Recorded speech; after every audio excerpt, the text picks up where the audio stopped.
Nairobi, capitale du Kenya. Nous sommes dans l'un des nombreux centres commerciaux de la ville, symbole de la forte croissance économique du pays, plus de 6% en 2016. Au milieu des magasins, on trouve cette enseigne Suzy Beauty, une marque unique en son genre, puisqu'il s'agit de la première marque kenyane de maquillage, créée en 2009 par cette femme, Suzy Wakabi. Alors voici ma gamme de fonds de teint. Il y a 11 différentes couleurs pour tous les teints de peau. Je me suis concentrée sur les peaux foncées parce que c'est ce qu'il manquait sur le marché. Ce sont des produits vraiment top, résistants à l'eau, avec une protection anti-UV. Tous les clients les adorent. Ah, et voilà mon produit favori. Moi j'ai de grosses cernes sous les yeux, alors j'ai créé cet anti-cerne avec tout l'amour de la planète. Tous ces produits sont vos créations personnelles ? Oui, je les ai tous créés avec ma tête et surtout avec mon cœur. Nous allons vous raconter l'histoire de cette marque ou le fabuleux destin de Suzy Wakabi. Banlieue chic et calme de Nairobi. Bienvenue chez Suzy Wakabi. Dans le salon, des photos de famille, des unes de magazines où Suzy apparaît telle une star de R&B et un trophée qui ressemble à un Oscar. Pour comprendre ce succès, il faut tout d'abord remonter aux premières années de la vie de Suzy. Une enfance heureuse passée à Nairobi avec ses parents, ses deux sœurs et son frère. Une période sans phare ni artifice, mais avec déjà du maquillage sur le visage. Je me souviens quand j'avais 2 ou 3 ans, ma maman rentrait du travail à la maison et j'aimais lui enlever son collier, ses boucles d'oreilles, son manteau pour les mettre sur moi, avec toujours beaucoup de rouge à lèvres. Ça c'était... Oh mon Dieu, je devais avoir 8 ou 9 ans sur cette photo. Je crois que j'avais essayé de faire mon propre maquillage. Regardez mes sourcils. Si mes souvenirs sont bons, je n'avais qu'un seul sourcil. Oh mon Dieu, pourquoi personne ne m'a aidée à l'époque ? Oui, ça c'est mon premier look de jeune fille maquillée. Son adolescence, Suzy Wakabi la passe entre le Kenya et les États-Unis. Elle étudie les relations internationales à l'USIU, l'United States International University. 3 ans à Nairobi, puis 1 an à San Diego en Californie. C'est là-bas qu'elle est diplômée en 1999. À l'heure de choisir un métier, Suzy hésite. Elle décide de rejoindre sa sœur qui vit à New York et travaille dans la mode. Un choix décisif. À l'époque, ma sœur vivait à New York. J'aimais son style de vie. Elle travaillait dans la mode. Alors je me suis décidée à la retrouver pour voir ce que je pouvais arriver à faire. J'ai commencé à travailler dans différents métiers de la mode, dans les vêtements, les lunettes, les accessoires et les produits de cosmétiques. J'ai travaillé pour de grands groupes comme Clinique et MAC. J'ai été vraiment très bien formée. Cette période, ça a vraiment marqué le début de mon aventure dans le maquillage. C'est donc aux côtés de géants tels que l'américain MAC que Suzy fait ses gammes et apprend le métier du maquillage à New York. Mais en 2007, alors qu'elle est âgée de 30 ans, elle décide de rentrer au Kenya pour retrouver sa terre natale. Forte de son expérience acquise aux États-Unis, elle se lance en tant que maquilleuse freelance dans l'univers des médias. Suzy Wakabi enchaîne les contrats, jusqu'au jour où, à partir d'une simple observation, surgit l'idée qui va changer sa vie. Je suis donc rentrée au Kenya, à la maison, avec une immense valise remplie de maquillage, avec plein de produits de différentes marques pour pouvoir travailler. Et puis vous savez, 8-9 mois passent et je me retrouve à court de fond de teint, à court de rouge à lèvres, à court d'ombre à paupières. Et je me suis demandé, mais où est-ce que je vais pouvoir trouver tous ces produits ici ?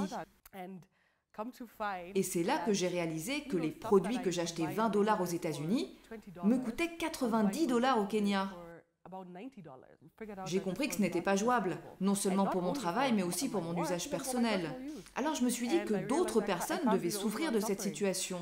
Après avoir échangé avec quelques amis, je me suis réveillée un matin de janvier 2009 et j'ai dit à mon mari, « Tu sais quoi ? Je vais faire mes propres produits. »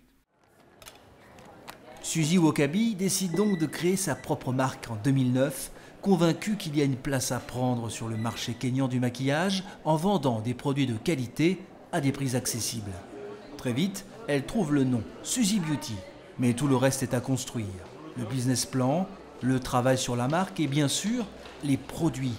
Sa vision, fabriquer des produits spécialement adaptés aux consommatrices kenyanes. Pour ce faire, elle s'entoure de l'aide d'un chimiste. On a échangé sur les ingrédients, sur les pigments à ajouter. Puis on s'est dit, non, ce fond de teint est trop liquide. Qu'est-ce qu'on ajoute? Je n'étais pas en mesure de donner le bon dosage, donc c'est là où le chimiste m'a aidé. C'était beaucoup de mélange. Ma maison à l'époque ressemblait à un laboratoire de chimie. Mon pauvre mari n'en pouvait plus. 3 ans, c'est la durée qu'il aura fallu à Suzy, après la naissance de son idée, pour lancer ses produits sur le marché kényan. 3 ans pour trouver un partenaire industriel capable de produire en grande quantité ses créations. 3 ans pour obtenir 200 000 $ de financement et pour tester ses produits sur des centaines de personnes. C'est donc en 2012 que les consommateurs découvrent Suzy Beauty. Les produits ont vraiment reçu un très bon accueil. On aurait pu penser que les Kenyans se disent « Cette marque n'est pas internationale, on n'en veut pas. Si ça ne vient pas de l'étranger, ça ne peut pas être bon. Si c'est Kenyan, c'est problématique. » Eh bien non, pas du tout. J'ai au contraire touché la fibre patriotique des femmes kenyanes qui m'ont dit « On veut t'aider parce que tu es kenyane. » Il y a eu un mouvement « Acheter Kenyan » et tout a marché à merveille. Le timing était vraiment parfait. Pour sa première année, Suzy Beauty réalise un chiffre d'affaires de 50 millions de francs CFA. Pour sa seconde, le chiffre atteint plus du double, 115 millions de francs CFA. Au fil des mois, la marque gagne des clients, puis multiplie sa présence sur le marché avec très vite 10 points de vente à Nairobi. Un succès dans un marché pourtant très concurrentiel, où les leaders s'appellent MAC, Maybelline et Black Opal. Mais ces derniers sont sur certains produits 3 fois plus chers et surtout ne sont pas kenyans. Suzy Beauty est une marque kenyane et moi j'aime promouvoir ce qui vient de chez nous. Entre MAC et Suzy Beauty, tu choisis Suzy Beauty? Oui, à 100%. Si un jour il arrive qu'on n'ait plus de marque américaine, Suzy Beauty sera là. Les produits qui viennent d'autres pays sont un peu chers, donc c'est un plus pour moi et en plus je défends les couleurs de mon pays. La success story de Suzy Wakabi ne s'arrête pas là. En décembre 2015, sa marque Suzy Beauty est achetée par un grand industriel kényan qui opère dans le marché des cosmétiques, Flame Tree Group. Montant de la transaction 243 millions de francs CFA. Suzy nous emmène à la rencontre du patron de Flame Tree Group. Hi, how are you? Bonjour, vous allez bien? Good. I'm on my way. Je suis en route. J'essaye de joindre Dorcas parce que j'aimerais aller voir la salle de stockage des produits.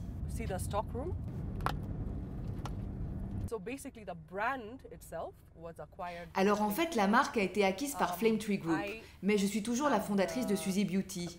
Je reste la responsable des créations, ce qui a toujours été mon job de rêve. Avant, j'étais la directrice générale de Suzy Beauty. Mais vous savez, je n'ai jamais été une businesswoman. C'était vraiment difficile pour moi. Je n'étais pas très à l'aise. Alors j'ai demandé à Flame Tree Group de ne plus être la patronne, mais d'être la responsable de la partie créative. Parce que c'est là où je suis la meilleure. Aujourd'hui, on peut dire en quelque sorte que je suis la garante de la marque. À travers cette opération, Suzy s'assure de garder la main sur sa marque, tout en bénéficiant d'un partenaire de poids pour franchir un palier, en lançant de nouveaux produits et en ouvrant de nouveaux points de vente. Actuellement, on est sur le point de lancer une nouvelle gamme de rouges à lèvres, des rouges à lèvres mat. Ils sont déjà là et on va bientôt les mettre en rayon, ce qui m'excite beaucoup. Et dans les 2 ou 3 prochains mois, on lance une gamme de produits de soins de la peau. Nous voici au siège de Flame Tree Group dans la zone industrielle de Nairobi. Au programme pour Suzy, une réunion avec son acquéreur sur la nouvelle gamme de rouge à lèvres qu'elle s'apprête à lancer.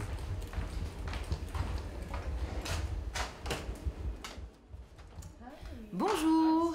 Bonjour Suzy, comment ça va? Ça va bien, merci. Content de te voir. Moi aussi. Comment s'est passée la matinée? Ça s'est bien passé. Tu as vu les nouveaux produits? Oui, je les ai vus. Pour moi, tout est OK.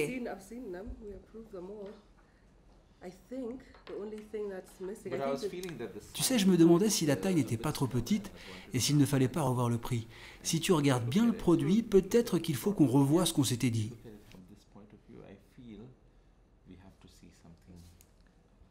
Tu penses que le prix est trop haut ou trop bas? Non, je pense surtout qu'on a besoin d'une taille plus grande pour les rouges à lèvres mat. On peut y réfléchir pour la suite. On peut avoir une gamme avec cette taille et une autre gamme plus grande.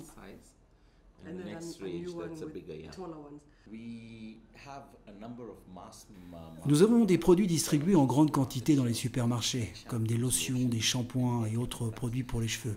Ce qui nous a plu avec Suzy Beauty, c'était l'idée d'acquérir une gamme de produits que nous n'avions pas. C'est la première marque de maquillage kenyane. On a tout de suite vu le potentiel de la marque, non seulement pour le marché kényan, mais pour toute l'Afrique. Avec cette marque, on est sur un positionnement unique. Quelle est la taille du marché? Actuellement, le marché représente 60 millions de dollars au Kenya. Et l'on sait à travers des recherches qu'on a lancées que ce marché atteindra 70 millions de dollars dès l'année prochaine. Ok Suzy, merci. Merci, je suis contente. On reste en contact. Oui, on se voit demain au centre commercial. Suzy profite de sa visite chez Flame Tree Group pour nous montrer la salle où sont stockés ses produits. Alors, voilà la salle de stockage. C'est ici que sont entreposés tous les merveilleux produits Suzy Beauty avant d'être placés en magasin. Si les produits de Suzy Beauty sont conçus et designés au Kenya, la production industrielle est faite en Chine, à Hong Kong. Suzy rêve d'une production made in Kenya. Demain, je ne sais pas quand exactement, notre but ultime, c'est de tout produire sur place, ici au Kenya. Pourquoi c'est compliqué de produire au Kenya? Parce que c'est beaucoup trop cher. Ici, nous n'avons pas les matières premières, nous n'avons pas les machines, donc il faudrait tout importer et créer une véritable usine, faire venir même de l'expertise, parce que personne ne sait faire ça ici. Il faudrait faire venir des gens. Moi, je serais très heureuse d'être en mesure de dire tout est fait au Kenya. Pas seulement la création et le design, mais tout. C'est la prochaine étape? Oui, c'est la prochaine étape, j'espère. 24 heures plus tard, centre commercial Two Rivers, le plus grand mall d'Afrique de l'Est. C'est ici que Suzy a convié ses plus fidèles clientes pour une session de maquillage autour d'un apéritif. Tout le monde veut une photo avec celle qui représente aujourd'hui une source d'inspiration pour la jeunesse kenyane qui rêve d'entreprendre. Suzy réserve une surprise à ses fans.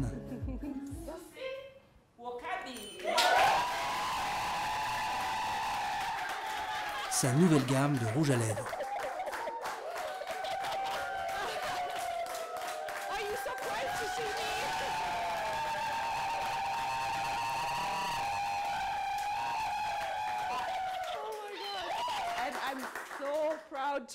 Je suis tellement fière de vous présenter ces produits. Là, nous avons le rouge, il s'appelle Masai Love. Ça sonne bien, non?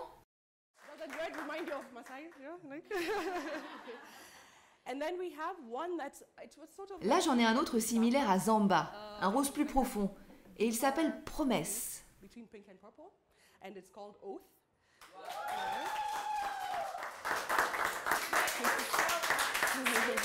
C'est quoi le but ultime?